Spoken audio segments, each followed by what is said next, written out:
friends, this is Dave from Dave's Raised Bed Garden. I'm out here at the garden a little bit. It's a beautiful day. It's last I saw it was about 82 degrees. Excuse me. Of course, allergies are still out here and everything, and trying to deal with that. But anyway, I came out here. I've unwrapped or uncovered where my broccoli is. I've got a few plants that are still trying to come through. I may put a few more seeds in there to try to get them. I may even get me some transplants to actually fill in where the seeds didn't come up. It could be because of cold weather that we had and such, but I will be filling these spaces in there because this is going to be my broccoli bed until the time it goes, and then what I'll do is plant potatoes in there. But two reasons why I uncovered it. Number one is I need to make this archway, I need to make it, or the hoop, I need to make it a little taller. As you can tell, my broccoli is getting taller and everything, and I want to be able to give it enough room to grow. The second thing is that I'm actually going to be putting some, it's granules that I'll be putting on that, and that's why I wanted to talk to you a little bit about what I'm doing. Basically, I will not spray my plants. I've decided not to do that. I try to get it as organic as I can. Now, that being said, with the infestation that I have, which you know I'm using a netting, that helps keep those little white butterflies that lay them larvae on the plants, and then those little worms is what decimates the broccoli and the cauliflower and all the cool weather plants that I deal with.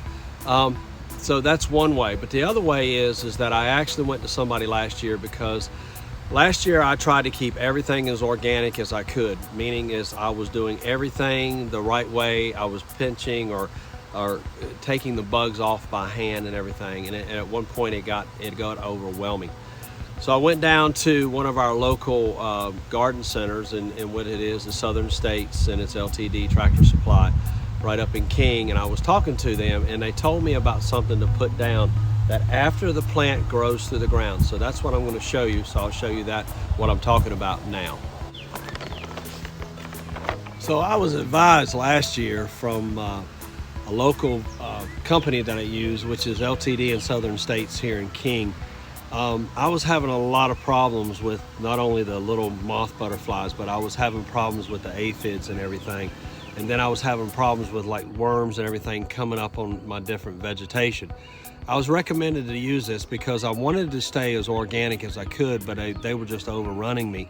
And so they advised me of this 7 Dust, the granules, because it's granulated and you just put it around the plants. You don't actually put it on as if you were doing the powder form or even the liquid, the spray form.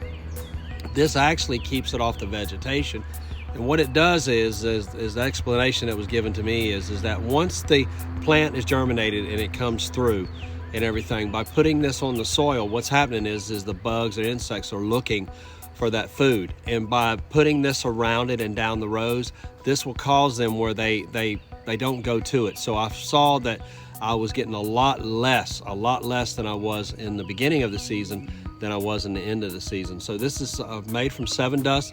It's the granules, and what I did, just like in my broccoli and everything, I went on and I just sprinkled it around to each plant and down the rows, and then that allows me that I can hopefully keep the bugs off of it that come from the ground, that bore in the ground and everything. There are bugs that actually what they'll do is that if they have a food source, they'll just bore down into the soil right there below the plant, and then they'll come out, and so they're just, you know, they're making their home right there.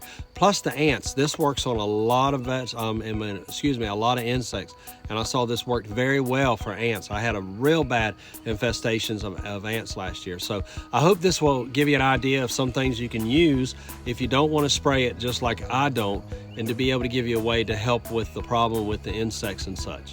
But I hope this little tip that I'm sharing with you, what I'm doing, will actually help you. And I hope everybody has a great and wonderful day. And until next time, this is Dave from Dave's Raised Bed Garden. Take care.